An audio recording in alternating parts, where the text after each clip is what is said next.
Every pregnancy needs utmost care and attention. But certain pregnancies need a little extra attention. An RH negative mother carrying an RH positive baby is at increased risk of complications.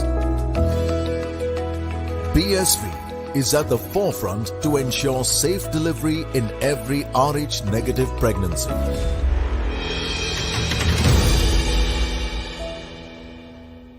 India, the team that lost the 2017 World Cup. Mithali and Jhulan in their last World Cup, probably still the best batter and the best bowler of the side. Now it comes to their last World Cup, and will they be winning it is the major question that's on everyone's mind. Since the last 2017 World Cup till now, they've played 40 games, lost 21 and won 19. So it's just less than 50%. Let's look at that big picture. Welcome Dane and Boria to the show. There have been series losses in the last 1 year against South Africa, against England, against Australia, and most recently against New Zealand. Dane, how much is that going to hurt the Indian side heading into a World Cup? You're basically losing against the top four. Yeah, look, with any tournament, you want momentum, and the only way you create momentum and confidence is by winning series. But you have to look at it holistically. Also, in a way, India was a team that just a little bit went through a transition phase. Young faces coming in, young players, very young players in their teens. So yes, disappointing. You would expect more from the Indian side, especially the successes in the past two World Cups, 2017 World Cup and then 2020 T20 World Cup. So you would expect a little bit more from them. But at the end of the day, as I said, in my opinion, they went through a little bit of a transition phase. Yes, the core is still the same, but they've given a lot of young players the opportunity. And the only way you can give opportunity is by picking the young ones. And, yes, as I said, losing against the top four, it's not always easy, but we've seen how India, they arrive at a world stage and at a world tournament, and I don't expect anything less from them this time around. Don't speak anything less. Boria, what's your thought there? Yeah, absolutely. I mean, if you take series by series, you will understand what Dane just said. Take the South Africa series at home. I mean, all of us know it was a team that was being experimented with. Then things changed in England. So then things changed in Australia. And if you go to individual results, go speak to Mithali and Jhulan, you will know that one no ball in Australia, you could have won that series. So there are these little things that, if you only take stats, you will never be able to understand. And the World Cup is a different platform. Obviously, there is emotion. These two are my best friends. You know that. Mithali Raj and Jhulan Goswami, two of my closest friends. And I know what this means to them. 2011 was about Tendulkar. 2022 is about Mithali and Jhulan. 2003 World Cup in South Africa, for example, we had a poor series against New Zealand. We went to South Africa, we lost and I'm talking about the men's, we lost even the lead-up games. Lead-up games and all this doesn't matter. This is the greatest stage of all. You have to soak in the pressure. The country will be watching. We are all building up. How many times have you had Dane and Niekerk on your show? Never. Why are you having her? You're having her because it's the World Cup. Come on. This is the greatest show of all. That is why these people will step up, because they're legends and champions, Yash. I've got no debate. India will go into the World Cup with a better side. India has a much better 50-over side than a 20-over side. So what went wrong in that New Zealand series? Was it experimentation? Was it Mandana not being available? What was it that went wrong in New Zealand? Okay, if you ask me, 4 things. 1, some people were still in quarantine when the series started. Smriti, Meghna, Renuka, not initially available. Then Harman was not in form till the last game. Big point. Harman came back into form with that 63. Then clearly you were experimenting with Rajeshwari and Ekta, Meghna, Renuka, Jhulan. You were experimenting because you had to get your side together, and that's what you should do. But when you have got, and by the way, you went to New Zealand, it was the start after a long period of quarantine. Now India has acclimatized. So it's a different thing altogether. I was super impressed with the last game of that series when Mithali finished it off in the manner that she did with the 57 not out. I absolutely don't think, and we are lucky. We play our first game against Pakistan. You win that match against Pakistan, all of India will say, let's back this team, because it's Pakistan, for God's sake. It's not any other team but Pakistan. And you know what India-Pakistan will mean to us. Dane, do you agree with Boria, or you feel there was something else more than experimentation that was lacking in the India side against New Zealand? No, I agree 100% with Boria. I think leaving Mandana out of your batting lineup you can't do that. I spoke about it in depth in the previous segments and stuff. Just the confidence that Mandana brings within the batting lineup. It's a confident batting lineup when she's there. Even if she doesn't score, just the fact that her name's in that list, in that side, it makes a massive difference. And, quarantine's never easy. Getting to New Zealand in New Zealand's never easy. Playing New Zealand, that looks like they're getting a bit of form, never easy. But as Boria mentioned, India, they rock up at World Cups. That's a fact. We can't deny that fact. So I don't think you must look into the previous series or this last series too much. I think it's the world stage. The best need to stand up to win a World Cup, and India certainly have some of the best players in the world in their team. And Harman just got a bit of form at the right time. That's what you wanted from her. You've got a lot of players in the last game that got a bit of form going into a World Cup. So it's going to be interesting to see how they go. But as I said, they've rocked up at the last World Cups, and I don't think they'll do anything less this time around. Tell me, you have analyzed the Indian side pretty well. Who's more to blame for these losses? Is it the batting, the bowling, or the fielding? What's the place that India needs to improve a lot so that they win that World Cup? Look, in my opinion, just watching it, definitely the bowling. I just think tactically, as Boria mentioned, no ball. The no ball change, there was the difference between winning a series in Australia against Australia and losing. And it just changed. So for me, I think the bowling is a bit more of a worrisome factor. Is it experimenting? I don't know. In my opinion, you leave Pandey out of a World Cup. I think playing against India, she was one of the hardest bowlers to face. So for me, leaving her out of a World Cup side, I just went, what? Why? Because she gives you a death option. That maybe India don't have a specialist death bowler. All credit to Goswami. I think she's a brilliant new ball bowler and maybe coming in the middle, but she's definitely not the best death bowler for India. And you leave your best death bowler out. So, and they've been found wanting when it comes to that. So, in my opinion, I just think the bowling, yes, the fielding, but that happens. That's cricket. You can't deny the power pack batting lineup that India has. So I don't think the problem is there. I think, in my opinion, I think their bowling and tactically where they use their bowlers, they should be a bit smarter. They should be a bit smarter with their bowling. That important call, leaving Shikha Pandey out, having an inexperienced pace attack, because Jhulan is not your best death bowler, are the correct points. Boria, you want to add there something? Having Meghna Renuka just to partner Jhulan, does that even make sense? Now it's not the time to discuss whether it makes sense or not. This is what we have, but that's why she's so good, right? I mean, what Dane just analyzed is so good to hear. That was spot on. If you watch that game when India scored 279 and Jhulan had picked up 3 for 26, 8 overs, 3 wickets. Last 2 overs cost her 22 runs. First ball 4 down leg, and then all of a sudden India lost that one. Had you got Meghna for that particular match, and you did not bowl Jhulan 48 and 50, and you would have finished Jhulan off with when New Zealand was 170 for 6, would you have lost that game? Now I'm talking counter history. Counter history can be everything, but when you actually go back and think, hey, you know what? When we got the 6th wicket, 2 overs of Goswami would have pushed that asking rate to 9, to 10. Would we have got a wicket there? Mithali couldn't do that because there was no Meghna. She was still in quarantine.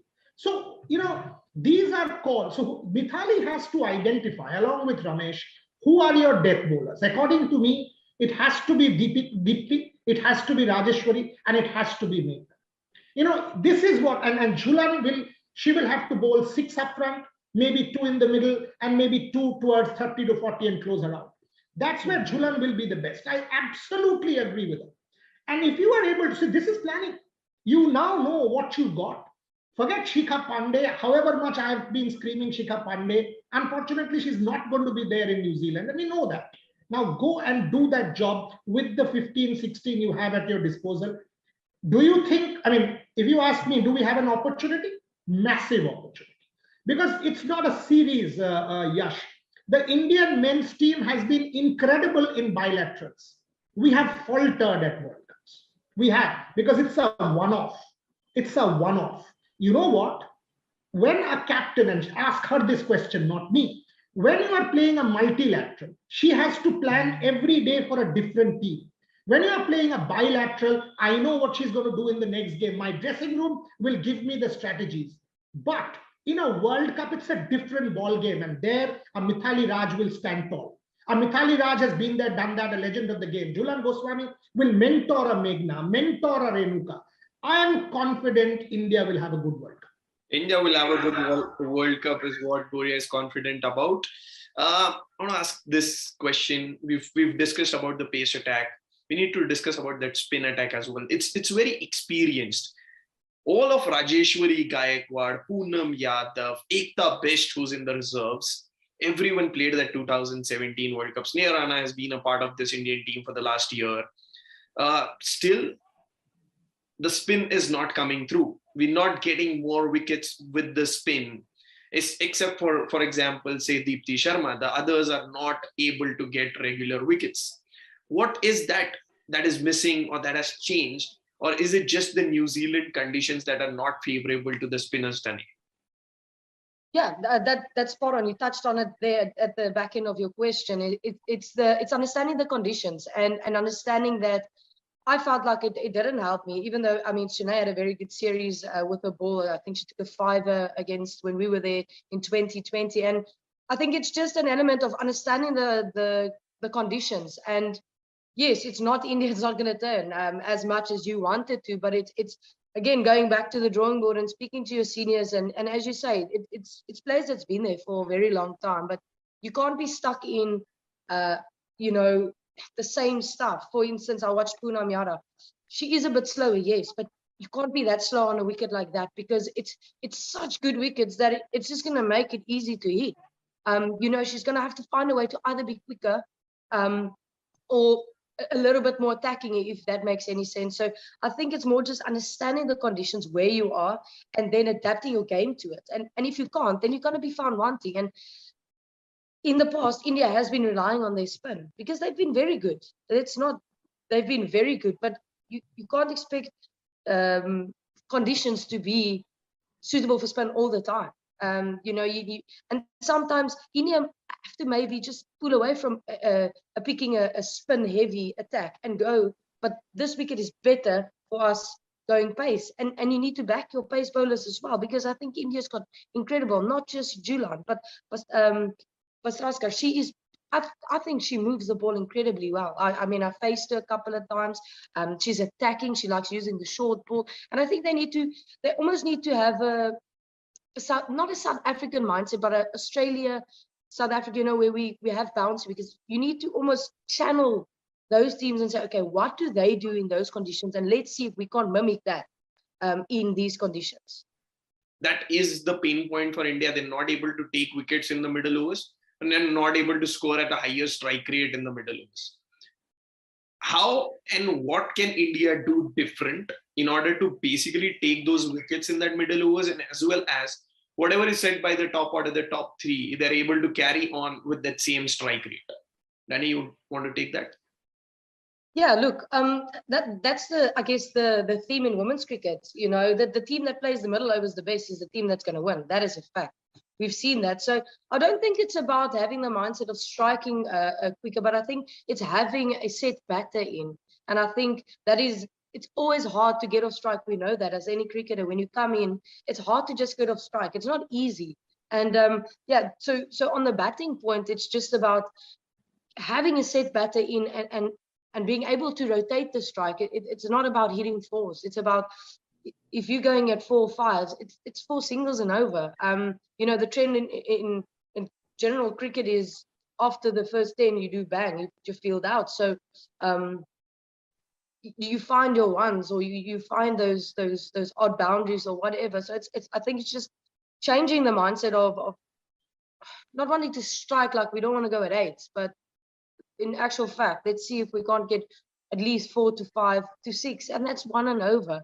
And then on the flip side with the bowling as well, then the mindset becomes, again, after 10 you go bang, we go spin, we drop deep square, cow, long on, long off, and they go bang one, bang one. So there's no risk for the batters. It's almost making them create something, go against what they want to do. It's almost like playing chess, or trying to anticipate what the other people want to do. What does the batter want to do? They just want to get off strike. They want to get in and get off strike. So in my opinion, it's just about maybe keeping the field up a little bit longer, just a little bit longer, 5 overs. If they take you over your head, they took the risk. But as a batter, and you can ask any batter in the world, I'd rather go bang 1, 4, 5 times in an over than need to think, oh, what if I don't get this over? So what is the hardest shot? And make them rather play the harder shot than the easier shot. This is a tactical masterclass by Dane and Niekerk on batting and bowling in the middle overs. I wish I can get it right sometimes. Let's talk about that squad. Let's talk about that squad of 15 plus 3 that India has chosen. What do you make of that squad that has been picked? Would you have done something different in that 15 that India has picked? I mean, you asked us this question, and both of us will say Shikha Pandey. We will say that. I mean, come on. I mean, Simran, I don't think is ready. When you saw that first game in New Zealand, and Simran Bahadur wasn't ready, and you think, come on, yeah, Shikha Pandey sitting in India and Simran Bahadur playing a World Cup. Is this a correct? No disrespect to Simran, but is Shikha Pandey a better option? Maybe yes. Now, again, what is the point? Shikha Pandey is not there. Now, you have to make do with what you have in that squad. And I agreed with Dane. But Yash, 270, 280, those were kind of scores that India got. Will you take those scores? And I'm on a leg, yes, man. Right? I mean, you've also got to think, New Zealand chased the first 3 games, 50 overs. The 4th game, 20-over match, rain curtailed, I'm not taking into account. Forget that. India chased the last one. India won. So any team that was chasing was winning. It was almost like that men's World Cup in Dubai. So is there a pattern there? Will it be same in all the grounds? Maybe not. So these are all, will all the grounds be similar batting conditions? Maybe not. So these are all things that you have to take in account when you go into that squad. But I think that squad has a lot of firepower. Mandhana Verma, Raj, Harman in form, Deepti, Rana, and Yastika can win us any game as a batting team. As batters, this is a solid unit. And Richa Ghosh for me is an X factor. Richa Ghosh, 20 ball 40, young. I mean, come on, all of a sudden you have a Yastika Bhatia, Richa Ghosh to hit those big shots that was, earlier we weren't able to do that. Dane can do, or we've seen South Africa do that on Indian soil. That is not something India was used to. Now we have that firepower to finish off. Prior to recording this show, Dane already has picked Richa as her breakout star of the tournament. Dane, except for Shikha Pandey, would you have seen any other change in that Indian squad for the World Cup? Absolutely. I'm not trying to say Jemima Rodriguez was incredibly unlucky not to make it. Yes, she didn't have the form that everybody expected, but she, in a way, is an X factor for me. She showed it at the Big Bash. She showed it at the 100. She can strike a ball. That small kid, she can strike a ball. So for me, I was very sad to learn that she wasn't part of the team. Maybe a good lesson. I don't know. I don't know her personally, but hopefully, it's just a bit of a kick and say, listen, you can't be too complacent. But I think she was very unlucky. Yes, Boria was spot on. There's nothing wrong with the batting. I mean, as you mentioned, 270, 280. There's nothing wrong, and I'd take it any day before game. If somebody comes to me and say, you're going to score 280 today, I said, I'll take it. Let's go. But I'm just thinking of experience. She's played in Australia. Yes, not maybe in New Zealand, but she's played in Australia. Similar kind of conditions. So and she was pretty successful there. So yes, it is T20 cricket to ODI cricket. She's a gun fielder, so yeah, just on that. But I also think that if they've got a great mix of youth. Mandana is kind of very much fixed, but Shafali has shown glimpses, but has been very inconsistent. What do you see there? Do you feel it's time? Would you give Shafali all seven games at the top of the order? That's a difficult one for me. If I may jump in, I think she's a talent. I think she is, but there's an element of saying, okay, this is your game, you're aggressive, 100%. But there should be some onus on her. There should be like, listen, you can't put Mandana under pressure all the time. You score a quick 20, but inevitably there's still another 42 overs left. Like, you can't put the batting under pressure or the batting lineup under pressure by going, okay, I'm going bang, bang, bang, because that's my game. And okay, I hit it in the air again, I'm out. I think there should be an element of telling her that there is some responsibility. You are an opener of the international cricket team, and you need to take it further. And we had these discussions with Lizelle way back when. Where Hilton told her, if you bat 100 balls, we will win every game. And that's the mindset I have with Verma, is she just bats. If she just concentrates to bat for 100 balls, she will be at 150. But she wants to be at 150 in 20 balls. And yes, that might be the experience, it might be the youth, which is great. And you don't want to take that away, but I think the coaching staff and the leadership should be very careful as to what do they allow and what not, because as a team, you can be found wanting if you have your top order or your opener in the sheds every game, 5 overs in. Boria, but at the same time, Richa, similar age, has been more consistent and has done that 20 ball 40 what is required of her pretty much more than what Shafali has been able to do in the last year or so. I think we are also responsible here as the media. We made Shafali, come on, she's a 17-year-old. I mean, all of a sudden you're like, she's the greatest thing on earth. Think the build-up in the media. You and I are responsible. In India, we create rock stars out of our cricketers. Right?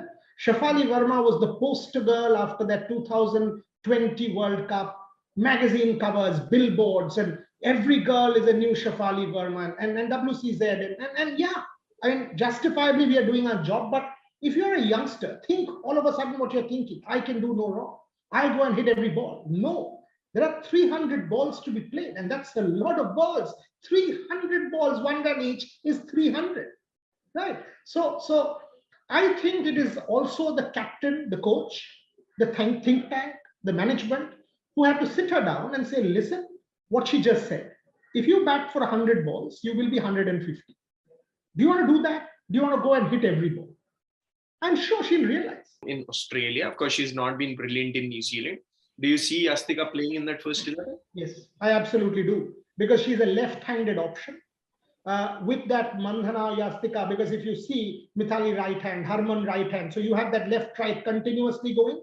So Smriti, Yastika, Shafali, Deepti, Mithali, Harman. So 3-3 almost. So that helps, clearly helps. And Yastika was a top fielder. Did you see that slip catch? She's a good fielder. So yes. So do you play Yastika at 3 or 4 or 5? What's whatever? That is the think tank. They will work that out. But given the fact that, and I was chatting with her before she went, and she told me that under Kiran More, she was actually practicing hitting the big shots. She was clearing the big shots. So there has been specialized World Cup preparation. I would go with Yastika definitely to see how she shapes up, at least in the initial couple of games. That's where my point comes. Dane, do you want to see Mithali, who's more of an anchor role at number 3, or Yastika, who can probably build that momentum at number 3 for India? I think the beauty of this batting lineup is it's so diverse, and you can actually slot Mithali down and put it 4 and just push everybody down. It's not foreign for Mithali to come in at 4. So yes and no, because you also there's an element of having too much of attack. You've got the young gun coming in and just swinging away, taking it to the team. You don't want too much of that, because also that puts your batting lineup under pressure. So it's either that or you slot it down, but then you've got Gosh down there as well. So that's why it's the beauty of this batting lineup, is they actually have the luxury to play around with that, and if they want to, and if they and that comes down to planning. I'd see it as which bowling attack, which country can I do that? Where my top order is going to have to score the bulk of the runs, or maybe Bhatia suited to a certain bowler a little bit better, stuff like that you need to take into consideration. So yeah, there's a lot of planning that should go into that, but I mean, it's good to have those options, and it's good to have that headache. We can actually do that, because and it's not gonna weaken the batting lineup. It's not gonna weaken the team. It's gonna actually strengthen the batting lineup. So it's a good headache to have, in my opinion. A very good headache to have, that you have such a solid top 8 that you're not able to figure out that who makes the 11 first thing, then who bats where. That's a very good headache to have. But there is another headache that was probably going on in the Indian cricket team's mind before the 5th ODI, is Harmanpreet Kaur's form. Everybody's been discussing she was dropped off the 4th ODI. Deepti Sharma was made the vice captain. She was still the vice captain in the 5th ODI when Harmanpreet Kaur made her return. Does that make sense to you people? Do you feel it makes sense? First thing, you're dropping the player of Harmanpreet Kaur's stature, then dropping her off vice captaincy ahead of the tournament. Look, is Harmanpreet Kaur important for you in the World Cup? Of course it is. Do I say more? If you've taken her, you give it. I mean, look, what do you want to do? You want to play her? You don't want to play her. You want to play her, right? Now all of a sudden you drop her, and then you want to get her back. What are you doing? If you've taken her, then you clearly give it to her. The last game was proof of the pudding that she came back to form. She's an important member in that side. 5 overs and 40 runs will be from Harmanpreet Kaur. Simple as that. I mean, I actually like that batting order also. Dane, you want to add there? No, Boria hit the nail on the head. Can't keep a good player down as well. Who's going to be your breakout star of the Indian team in this World Cup? Both of you. I mentioned Gosh. I think she's already there with Richa Ghosh. Maybe it would have been similar. I'm expecting a lot from Deepti Sharma.